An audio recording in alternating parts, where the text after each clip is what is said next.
Hey voters, Anthony Haslage, the internet politician here. Before I begin, do not forget to like and subscribe to keep up to date on new content.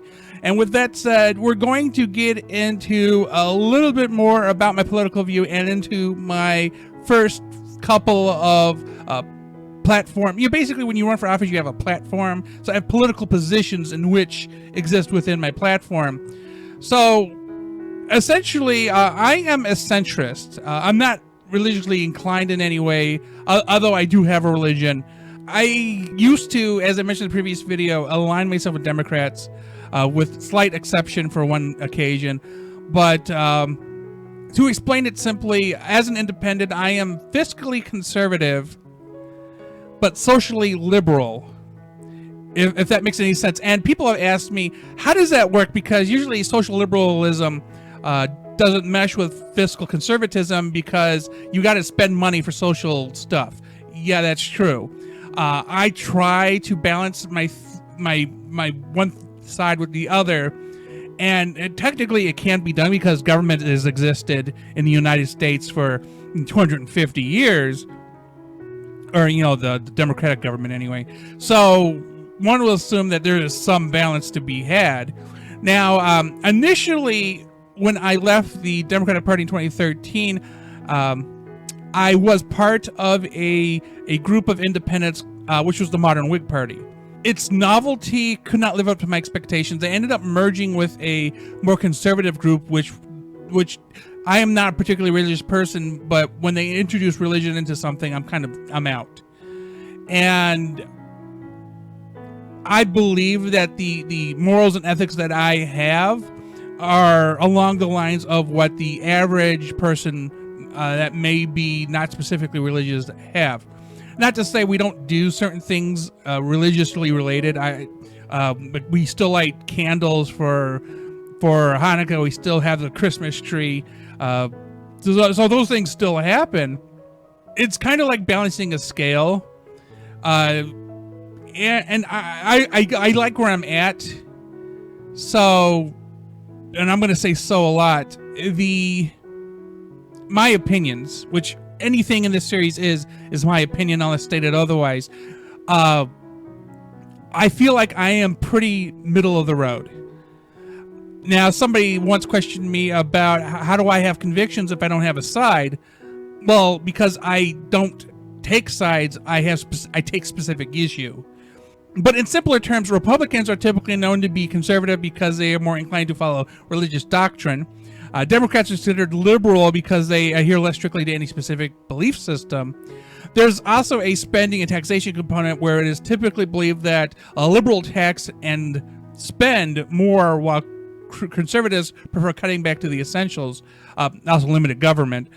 For me, I am strictly aligned with the issues and believe in the original intent of the Constitution. Plus, when you're working on your master's degree, you read like 3 different books about it. Federalist Papers, Anti-Federalist Papers, and a discussion on the Constitution itself. It is a lot of reading. So I have no issues with working anyone of different political affiliations. And if I must, I am very capable of reaching agreements through negotiation and compromise, which technically was how the government was built, was that we may not all see eye to eye, but through careful discussion, we can get to a common view. It may not necessarily be what everybody wants on either side, but the goal is a win-win scenario if we can get there. Now, the Constitution is to our government that the Bible is a significant number of people in the United States. Documents are rules in which it is suggested that we live by, and over time we do adopt these documents accordingly as they are centuries old and cannot account for all scenarios. The biggest argument is the rights to arm. Nobody had AK-47s back in the 1780s, but is that okay now? Honestly, I would love to have a musket. I think it would be fun. But just to go, I'm gonna get you, let me pack it, and then about 15 minutes later I'll be able to shoot whoever's breaking into my house. The Constitution is a living document, and you notice how smoothly I rolled into this discussion. Constitution is a living document, and it's supposed to evolve over time, But there is this stigma about modifying the Constitution. Like, rarely do we tweak anything. Prohibition, slavery. Then we worry about how far do we strictly adhere to the Constitution, or when do we adapt it? Do we assume the intent of the Founding Fathers were purely based on their era, or do we evolve accordingly? Also, how much do we allow or disallow when we amend it? Do we take baby steps, or can we make sweeping changes? So then we go and talk about ending slavery, allowing women and minorities to vote, where positive adaptations to the Constitution have been made. And as we've seen with like prohibition, not everything is the best thing that we put into the Constitution. Sometimes you get the cases where maybe everybody's viewpoint, despite their political party, kind of aims one way, and then in history we later regret it.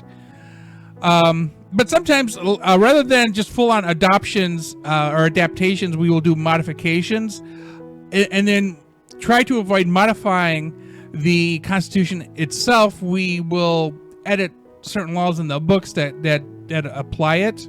But on the plus side, we if there is ever a constitutional amendment in my lifetime, I don't think there has been, we at least get to vote on it. So it isn't like the people in the federal and national governments get to make all the choices. We can actually vote on them.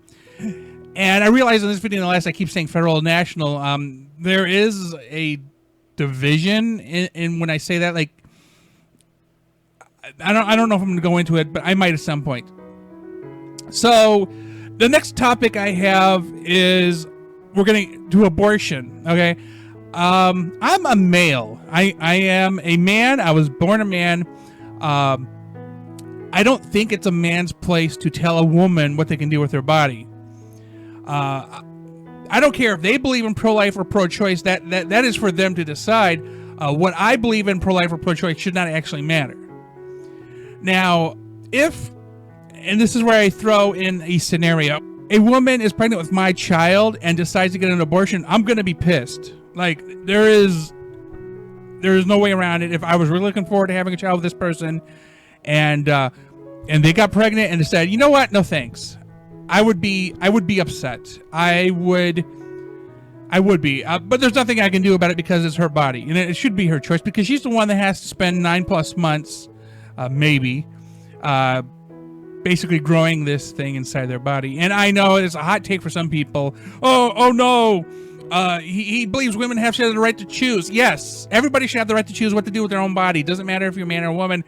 I should not be expected to get a vasectomy. This is not considering anybody who commits any type of sexual crimes. So we're going to stop there today, because I feel like my constitutional view was okay, but my abortion is kind of a hot take for some people.